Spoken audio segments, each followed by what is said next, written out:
So I'm glad to see you again to taking my courses. We have 504 and 507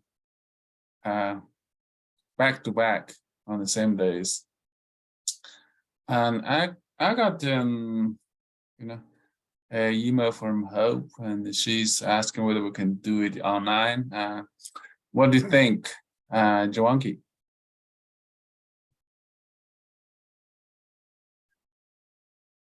Are you okay to do it online, or do you want to do it? I'm fine with online. Okay. Yeah.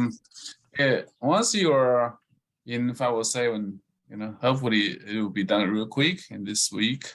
Once I receive you form, I will approve it real quick, and you'll be in. But you can start the join class from now on, and then we can. Do you want to do it both online or? Yeah, that'll be fine. That way we can just finish one, start the other, and we'll be done. Yeah. So that'd be good. So this course is 507 and 504, and the next one will be 507. So this starts from 5 to 5:50, and the other one starts from 6 to 6:50, Monday, Wednesday, Friday. I believe that's schedule. So do you want me to do the lectures on Monday and Wednesday, and you guys do the practicing or exercise on Friday like we did last time in last semester? Yeah, I'm fine with that. That's great that's great for me as well. Okay. Do you have any questions before we start the syllabus? Do we need to get the textbook, or will it be like, will it be good to get it just for that additional support? Okay, the textbook, this one, 507. If you look at the syllabus, I just posted it here. You see 2 books, and the good news is you can download both free from the internet, so you really don't need to buy textbooks for this course. Just search the title and the authors. It's easy to get it online. So this one should be fine. The other one, 507.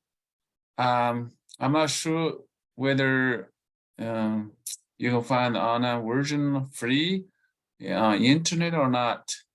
I usually don't require students to buy textbooks. Basically, just make sure if you don't buy a textbook, you can learn things, well. That's the bottom line. So it's really up to you.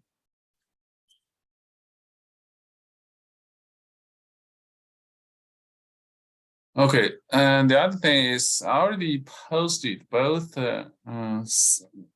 syllabi in Blackboard. If you look at the information in Blackboard for both courses, the syllabi or the syllabus of each course are already uploaded, so you can download it from there. So that's about the textbook and syllabus. Any other questions? No questions. All right. So last time we did basically a review of calculus course. It's condensed for Cat 1, Cat 2, basically. In this semester, the 2 courses, 504 and 507, are quite different. They are more or less pure mathematics.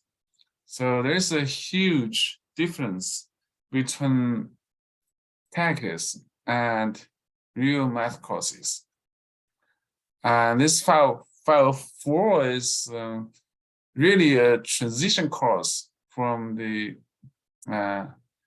non-math majors to math major, so that you can do the pure math. So this course basically provides the concepts mostly in advanced mathematics. If you are to learn or study more high-level math courses. And one of the emphasis is on proofing. So if you, I'm sure you took some other math courses, even in graduate levels. I don't know if those courses involve any proof or not. But for these courses, 504 and 507, most of the problems, the exercise, the homework, even the test, will be on proof. So that's a big job. But we'll do it, gradually. This course is actually introduction of higher math or survey. We just cover a lot of basic concepts in pure mathematics, a broad scope of the topics in pure math. It covers topology, analysis, algebra. These concepts are the basis for all of those courses.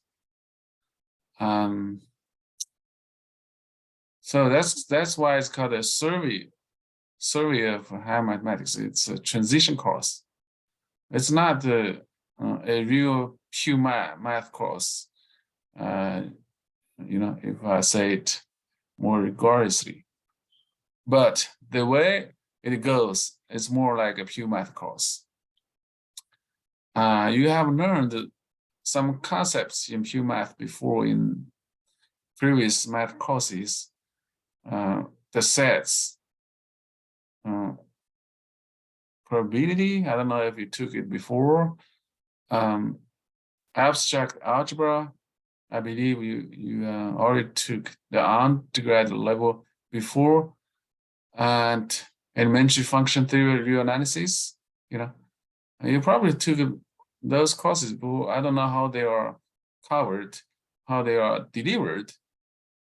But in the graduate level, it will be quite different as we do things with proofs. So this course covers a lot of topics. The probability is not in the first book. So that's why we have two textbooks. The second book, Basic Probability Theory, just covers the topic in probability, and the other topics are covered in the first book. So we just do one chapter in the second book and 5 chapters basically in the first book. For the abstract algebra, since we have another separate course, 507, that's specifically for abstract algebra in graduate level, we're not going to do any of that in this course. And for some other topics, number 3, topology analysis, we probably cover a little bit in the whole process of this course. So this is the foundation of the pure math courses.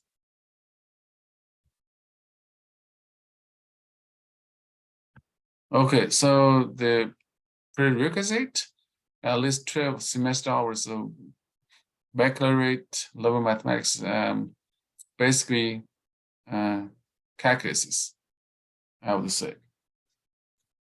But you already took those courses, so that should not be a problem. So we have 6 different units in this course, or 6 chapters, 5 from the first book and 1 from the second book, as I said. We don't cover all the contents in those chapters in the book, but instead we just select some topics to cover based on the syllabus or the bulletin or whatever you call the university catalog. Okay, so the first unit, I would not say chapter to avoid any confusion from the book itself. They have different order, different indexing for the chapters. So I will just call it the units. So unit 1 is about set theory. That will cover 2 sections of that chapter in the book. But some of the sections are pretty long. Some of them are short. So if you don't see many sections in the unit, it doesn't mean it does not cover a lot of information. That's not the case. For example, the first section of first unit is pretty long, actually. So that's the first unit. The second unit is logic, 3 sections. And then we talk about a little bit of the theory of integers. We have to use some facts or conclusions about the integers quite a bit in this course. So we have to cover some basics about the integers and also relations. That's in unit 4. When we discuss functions, unit 5, we need background about the relations. So a lot of topics or concepts were already covered before in different courses, but we're going to do it in a little different way and more rigorously, and cover a broad scope and in more depth.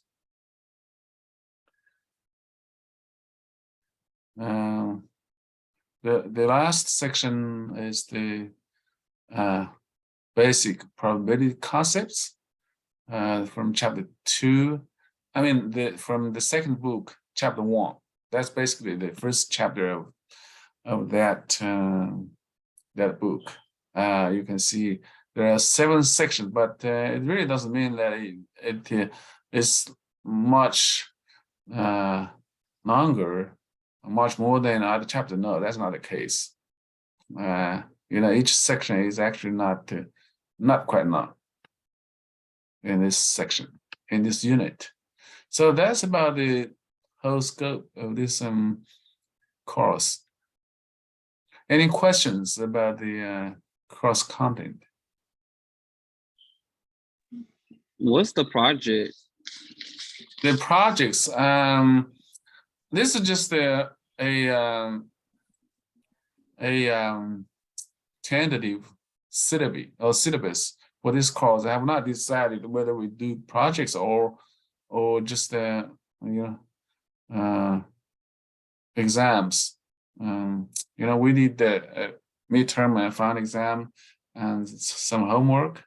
I'm still thinking how we do this course. I will see how it goes, actually.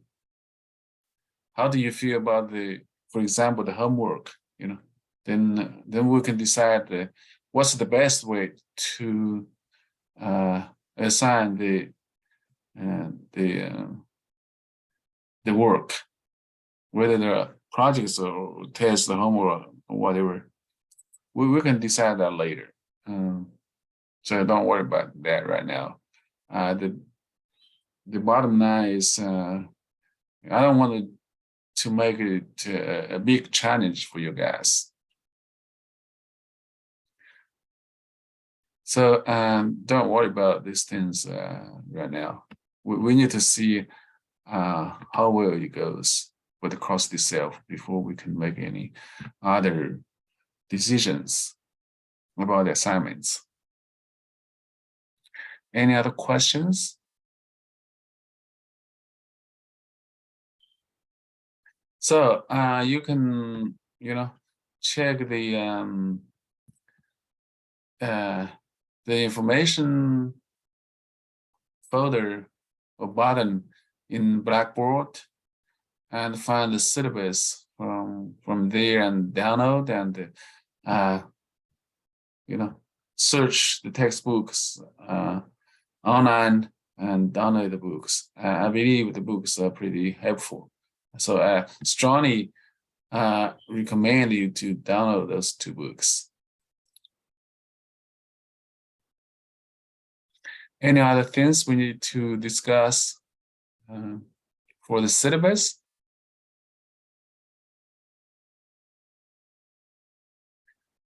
And if not, then we still have quite some time. Then I can start the content for the course now, if you don't mind. So what we're going to do, once we are done with this class, we just take a break, and then we just come back to the next class. Okay.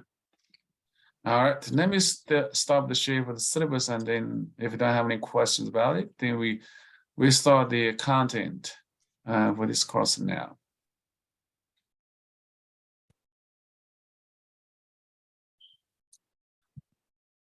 Okay, lecture slides.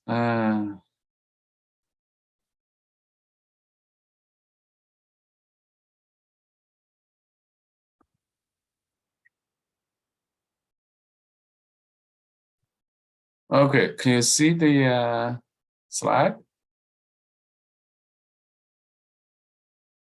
Yes.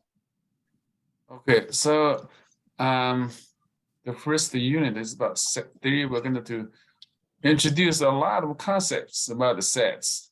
So you're going to see a lot of definitions. So if you don't feel really comfortable, don't worry about it takes a little time to digest all the concepts, and we don't want to go too fast. Because this pure math course, it usually goes a little slower than the other courses. So the first section is sets, subsets, and set operations. So the first question is, what is the set? So the definition of a set is a collection of objects. So this collection of objects can be anything. You can put a few things, a lot of things, even infinite many things in this collection, or nothing in it. And the things you put in the collection could be quite different. Anything you want to put in, you can define it as a set. Okay. And the objects in the set are called elements. So each object is called an element. So for example, we can define a set as and to consist of 3 numbers, 1, 2, and 3.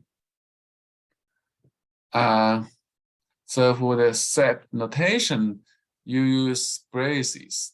Okay, that's for the set notation. You cannot use parentheses or brackets. There are different meanings. Braces is exclusively used for sets. All right.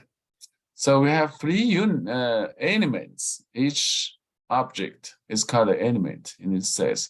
So one is an element of this set S, and we write one belongs to S. So this symbol is read belongs to. So that just tells you one is an element of this set. And in this set, 4 is not an element. So use 4 does not belong to the set S. Use the this notation or symbol, and just put a slash. For the Bruce symbol to denote that it's not an element of this set. Okay, or it does not belong to this set. And all of the elements in the set does not matter. Okay, it's not the ordered pair or whatever. When we talk about the coordinates, that's ordered, but the order of elements in a set does not matter. Okay, you can put any order of the objects. For example, you can write S equals braces 3 to 1. You can swap the order of the numbers or objects inside the set, and they're the same set because it's just a collection of things. When you, for example, you talk about the family members, you don't order them. Usually, you can say it in any order. If an element is repeated in a set, we do not count the multiplicity. Okay, so if we write the set 1, 2 with 4 objects, 1, 2, 3, 1, because you got 1 repeated, so it just counts once. All right. So that's another thing. 2 sets are equal when they have exactly the same elements. Okay, so when we say 2 sets are equal, then all the objects in the 2 sets have to be the same. Any questions about this definition of the set? No. Okay, pretty straight. We just start from very basic things and simple things, and then go to more advanced topics. Okay. So the other thing is, not all sets consist of numbers. You probably saw sets before in different courses, even in calculus before. Most of the time, what you saw are sets of numbers, but sets actually can be anything. So you can put anything in a set, any objects. So, for example, this set of Jesus' original 12 apostles can be written as, if I call this set of apostles of Jesus, apostles, we use this to denote the set. So that will be equal to the names or people of the 12 apostles. So Peter, James, John, the beloved, and so on. Judas Iscariot. Okay, so there are 12 names. So in here, the elements of the set are people or names. And the 3 dots in the middle tells more elements not listed in the set. If you have a lot of elements in this set, then you don't want to list all of them. And a lot of times it's not necessary. So in that case, we just use dots to mean out of the remainder elements set. All right. Yeah, Okay. we gotta really organize this tree. Any questions? Or, okay, so let's just look at some examples of sets. I think the best way to learn math, especially pure math, is from examples, because sometimes the concepts or definitions could be really abstract, and we need to understand what they mean. Okay, so let's say we have a set S. It includes 4 elements: number 1 and the number 5 and the number 3, and also a set with 2 numbers, 4 and 6 by itself. So you can see the 4 elements in the set are not the same. You have a set in a set, okay, and you have elements of numbers and set in the same set, and that's a lot. There's nothing wrong with it. So we have 4 objects or elements in S. So 1, 5, 3, and the set of 4, 6 belong to the set. But the number of 4 does not belong to the set, because you have to check the elements in the set. If you see the elements in the set, you only have numbers 1, 5, and 3. You don't have the number 4 in the set as elements. And the set of 4, 6, that's a set. That's not a number. So 4 does not belong to the set S. But the 4 is an element of the set of 4, 6. And this set of 4, 6 is also a number, an element of the set S. So you see the difference? Sometimes it could be very confusing. So the number 4 belongs to the set of 4, 6, and the set of 4, 6 belongs to the set S.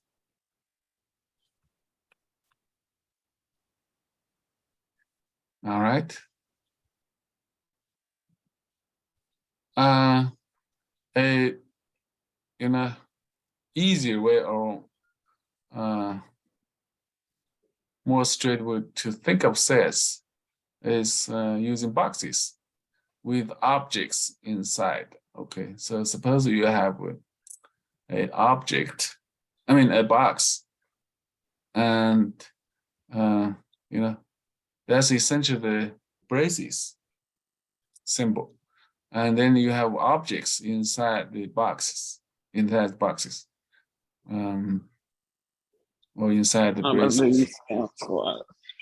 So if we use boxes to represent the set S, then we have the following diagram.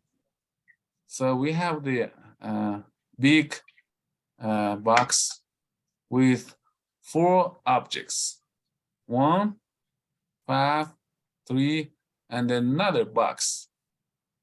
So as I just said, this box is set itself, and in this small box, it has 2 numbers, 4 and 6, as elements or objects in it.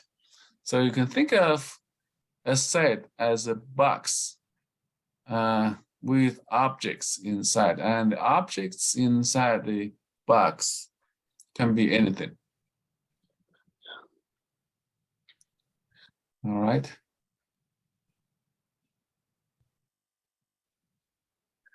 All right. So let's just talk about some spatial sets. Naming the sets. Okay. The first set is called the set of natural numbers, and we use this n to denote it. Greek letters, maybe, or whatever you script or whatever you call it. It includes all the natural numbers. Okay, 1, 2, 3, 4, 5, and it doesn't have an end, so you have infinitely many elements in this natural number set. And the next set is called a set of integers. We use z to denote it. It includes all the integers, including 0 and negative numbers. So it's a larger set than the natural numbers. And these notations and z are specifically used for those sets. So you cannot use n or z for any other set. They're fixed for the notation of those sets. So these are infinite sets. That's sets with infinitely many elements. I just said. So the next example, the set of even integers, -4, -2, 0, 2, 4, including all the even integers, both positive and negative, including 0. That's also a set, and that's part of the integers, as we know. Oh shit. This set can be written in different ways. So we can write in the form like this. Okay. So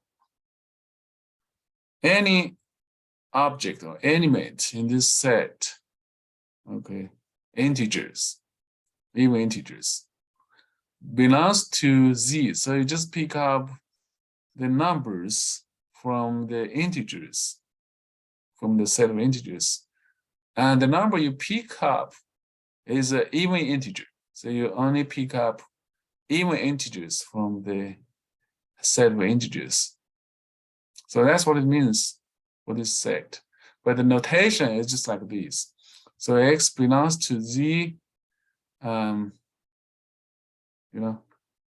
and then you have a condition for this x that it has to satisfy.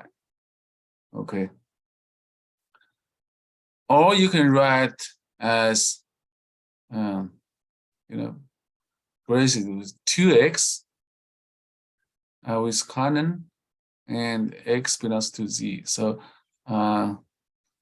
so it tells you the numbers of elements in the set comes from, the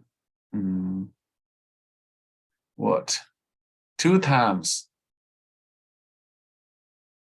all the numbers in the integers of z. So that's also the set of even integers.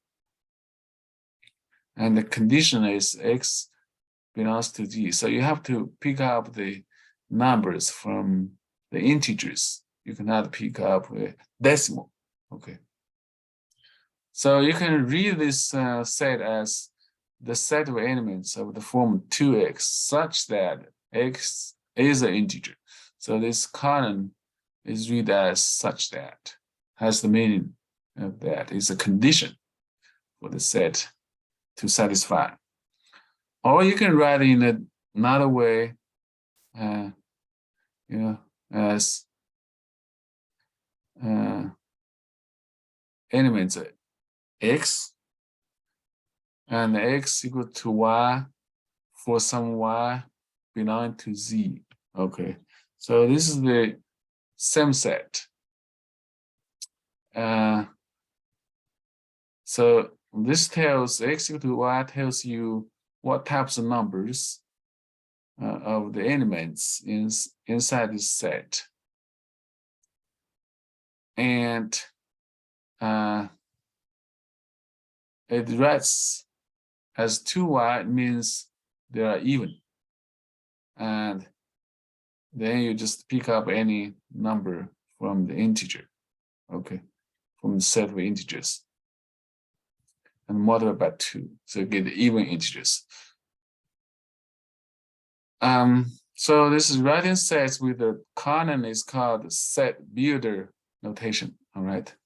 So we have 4 different ways to write the same set. Just make sure you know this. You can list the elements of the set, or you can write it, using set builder notation with the condition at the back. Okay, so the condition is always at the back in this notation.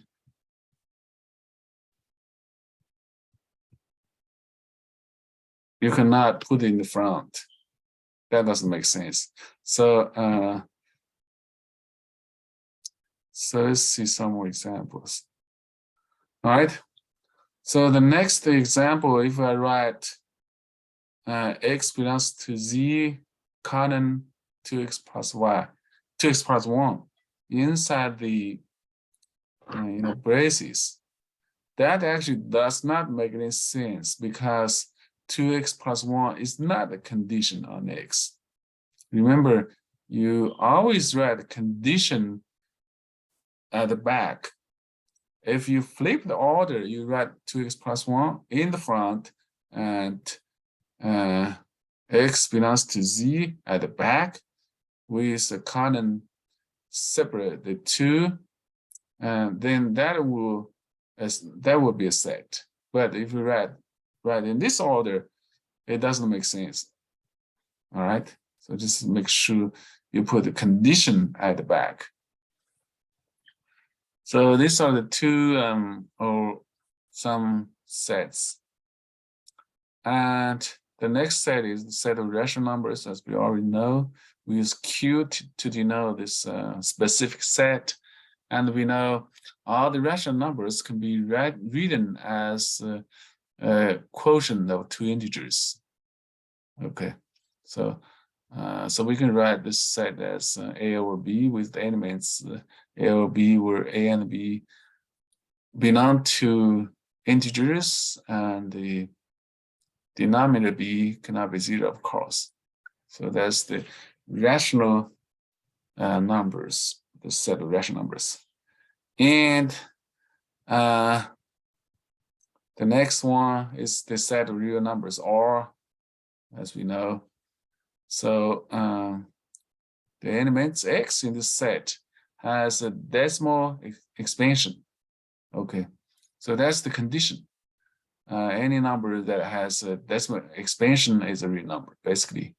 And we know that's true. You can always write the real number in decimal expansion. And any number reading in decimal expansion gives you a real number.